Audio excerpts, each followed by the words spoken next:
ఉన్నారు. రకరకాల కోతులు మనము పరిశుద్ధ గ్రంథంలో మనము చూస్తాము. మనం చదువుకున్న వాక్యములో ఇక్కడ తిండిపోతులు కనబడుతా ఉన్నాడు. తిండిపోతు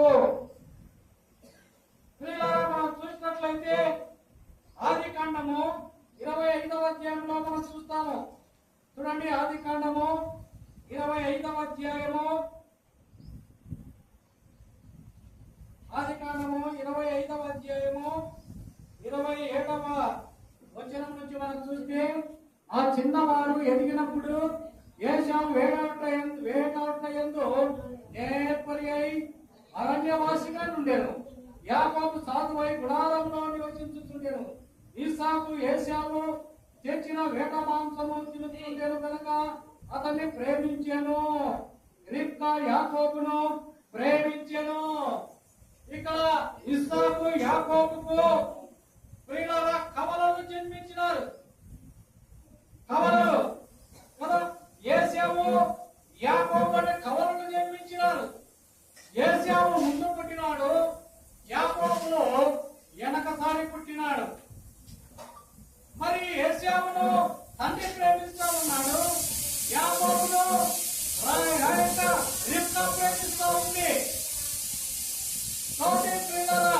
మనం చూస్తూ ఉన్నాము, ఎందుకు తండ్రి ఏశావును ప్రేమిస్తా ఉన్నాడంటే, ఇస్సాకు ఏశావు తెచ్చిన వేట మాంసమును తినుచుండెను కనుక అతన్ని ప్రేమించెను. వేటాడి తెచ్చిన వేట మాంసము తింటా ఉన్నాడు.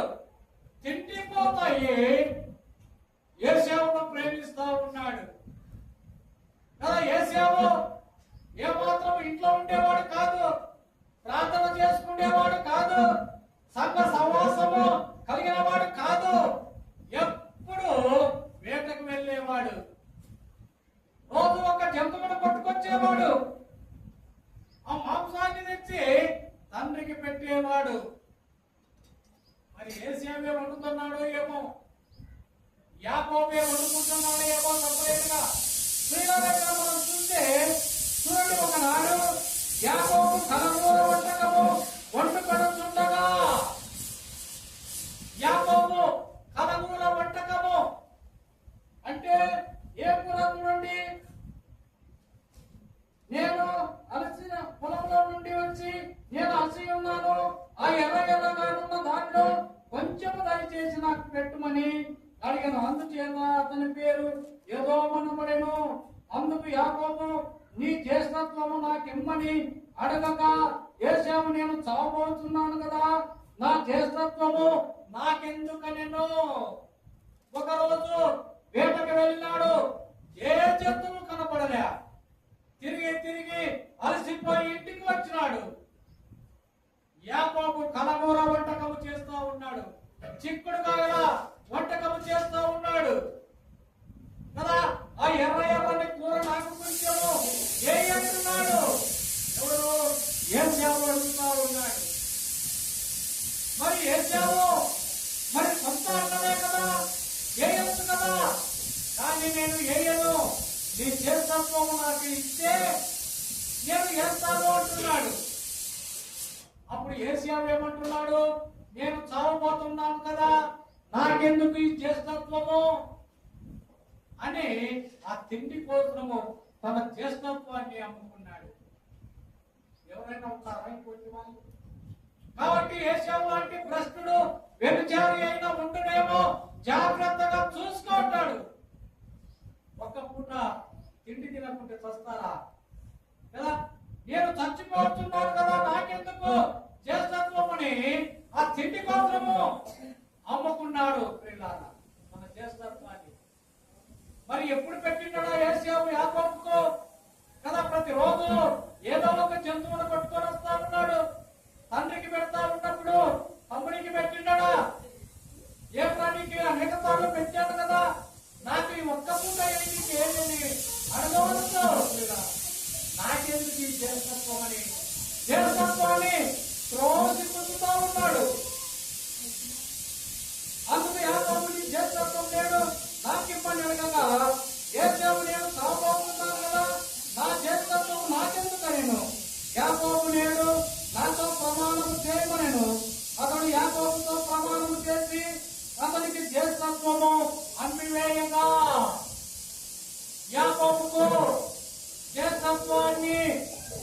వేసినాడు. దేనికి? తిండి కోసము. తిండి కోసము అమ్మి వేసినాడు. యాకోబు ఆహారము చిక్కుడుకాయల వంటకము ఏశావుకి ఇచ్చెను. అతడు తిని త్రాగి లేచిపోయినట్లు ఏశావు తన జ్యేష్ఠత్వమును తృణీకరించెను. ఎంత ఘోరమో ప్రియులారా. కాబట్టి తిండి పోతులు అంటున్నాడు కదా. తిండి పోతులు, త్రాగుబోతులు దేవుడి రాజ్యానికి వారసులు కారు.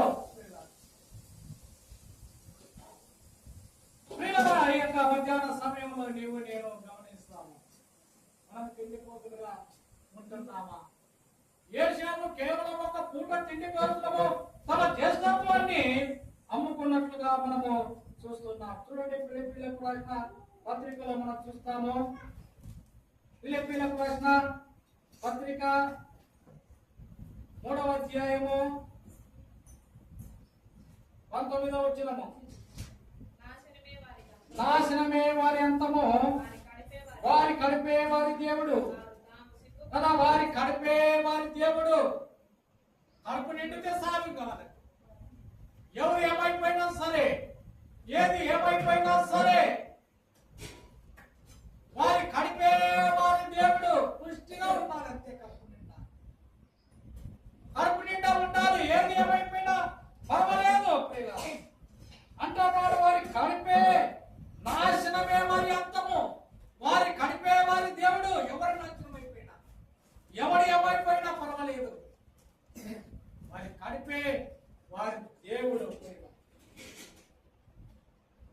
వారు సిగ్గుపడవలసిన సంగతుల యందు అతిశయపడుతున్నారు. భూ సంబంధమైన వాటి అందే మనసుంచుతున్నారు.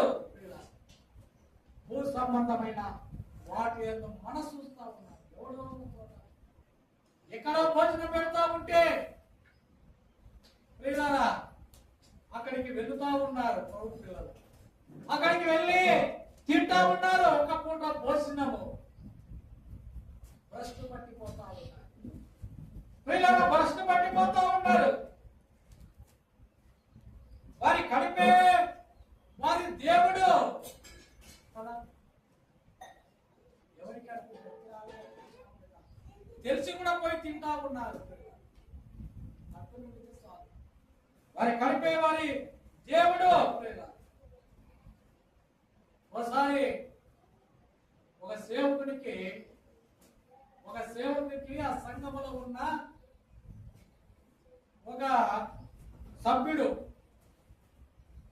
ఆ సంఘంలో ఉన్న ఒక సభ్యుడు, పాస్టర్ పాపం ఇన్ని కుటుంబాలను వెళ్ళి ప్రార్థన చేయాలంటే కష్టమైందని చెప్పి ఓ బైక్ కొనుక్కొచ్చి ఇచ్చినాడంట. బైక్ స్కూటీ కొనుక్కొచ్చి ఇస్తే ఆ సేవకుడు ఆ స్కూటీని బట్టి ఆదివారము ఆ పెద్దలకు ఒక ఆయన బైక్ తెచ్చిచ్చినాడు, స్కూటీ తెచ్చిచ్చినాడు. ఆ పెద్దలకి అందరికీ డిన్నర్ ఇవ్వాలని అనుకున్నాడు. స్కూటీ తెచ్చిచ్చినాడు కదా, పెద్దలందరం కూర్చొని డిన్నర్ చేద్దామని చెప్పి వాళ్ళందరికీ డిన్నర్ చేసినాడంట.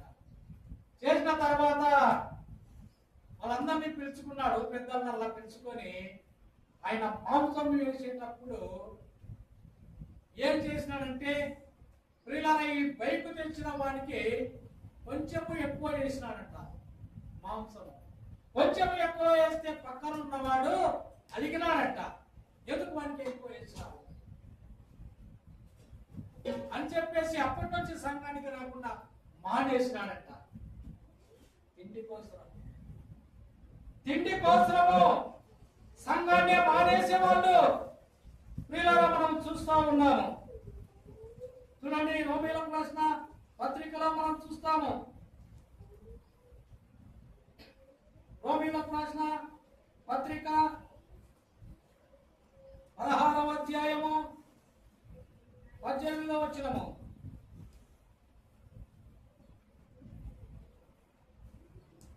అట్టివారు మన ప్రభువైన క్రీస్తుకు కాక తమ కడుపునకే దాసులు. వారు ఇంపైన మాటల వలన ఇచ్చకపు వలన నిష్కపట్ల మనసులను మోసపుచ్చుదురు. కాబట్టి క్రీస్తుకు కాక తమ కడుపునకే దాసులు, ప్రభువుకు దాసులుగా ఉండవలసినటువంటి వారు కడుపుకు దాసులు అయిపోతా ఉన్నారు, తిండికి దాసులు అయిపోతా ఉన్నారు. తిండి ఉంటే చాలు కదా, ఎక్కడికైనా వెళుతారు. తిండి పెడితే చాలు పిల్లరా, తిండి పెడితే చాలు వెంబడి వెళుతా ఉంటారు. చూడండి, ఇదే రోమీయులకు రాసిన పత్రిక 14వ అధ్యాయము 20వ వచనము. భోజనము నిమిత్తము దేవుని పనిని పాడు చేయకుడి. భోజనము నిమిత్తము దేవుని పనిని పాడు చేయొద్దు. ఏమో ఒక గంట వానికి ఎక్కువ వేస్తే ఏం పోయింది, వీడు ఒక గంట వానికి ఎక్కువ వేసినాడని చెప్పేసి ఈ పెద్ద సంఘానికి రాకుండానే మానేసినాడు. నష్టపోయేది ఎవరు? ఆత్మీయంగా నష్టపోయేది నువ్వే. ప్రభు పిల్లల సహవాసం పోగొట్టుకొని అపోస్తల బోధ సహవాసము రొట్టె వేయించిన ప్రార్థన చేయుటకు దూరమై, సహవాసానికి దూరమై నష్టపోయేది నీవే అంటున్నాడు. భోజనము నిమిత్తము దేవుని పనిని పాడు చేయొద్దు కదా. ఉన్నకాడికి పెట్టిన కాడికి తిరిగిపోవాలి. ప్రియుల ఇంకా అంటాడు చూడండి, మత్తయి సువార్త 4వ అధ్యాయము, మత్తయి సువార్త 4వ అధ్యాయము 4వ వచనము. అందుకైన మనుషుడు రొట్టె వలన మాత్రము కాదు కానీ దేవుని నోట నుండి వచ్చు ప్రతి మాట వలనను జీవించును కదా. యేసుప్రభు 40 రోజులు ఉపవాసం ఉన్న తర్వాత సాతానుడు యేసుప్రభు దగ్గరికి వచ్చి ఆయన ఆకలికొని ఇంట చూచి, నీవు దేవుని కుమారుడు అయితే ఈ రాళ్ళు రొట్టెలన్నట్లు చేయి అన్నాడు, ఆజ్ఞాపించు అన్నాడు. దేవుడికి చేత కదా కదా ఈ రాళ్ళలో రొట్టెలప్పుడు కాకంటే అవుతాయి. కానీ అక్కడ సాతాను మాట వినినవాడు అవుతాడు. అప్పుడు ప్రభు అన్నాడు, మనుషుడు రొట్టె వలన మాత్రము కాదు కానీ దేవుని నోట నుండి వచ్చు ప్రతి మాట వలన జీవించును. దేవుని నోట నుండి వచ్చు ప్రతి మాట వలన మానవుడు బ్రతుకుతాడు. రొట్టె వలన శరీరం బ్రతకవచ్చు, ఆత్మ బ్రతకాలంటే దేవుని నోట నుండి వచ్చు మాట వలన ఆత్మ జీవిస్తుంది కదా. 2 రకాలైన ఆహారము మనం తినాలి ప్రతి రోజు. ఈ శరీరము బ్రతకాలంటే ఈ శరీరము భూమిలో నుంచి, మట్టిలో నుంచి వచ్చింది, మట్టిలో నుంచి పండిన ఆహారమే తినాలి. ఆత్మ దేవుని దగ్గర నుంచి వచ్చింది కాబట్టి ఆత్మ బ్రతకాలంటే దేవుని దగ్గర నుండి వచ్చే మాటలు విని బ్రతకాలి. ఆత్మీయమైన ఆహారం కాబట్టి తిండిపోతులు దేవుని రాజ్యానికి వారసులు కాదని దేవుని వాక్యము చెలవిస్తుంది. చూడండి, సామెతల గ్రంథము 23వ అధ్యాయము, సామెతల గ్రంథము 23వ అధ్యాయము 3వ వచనము.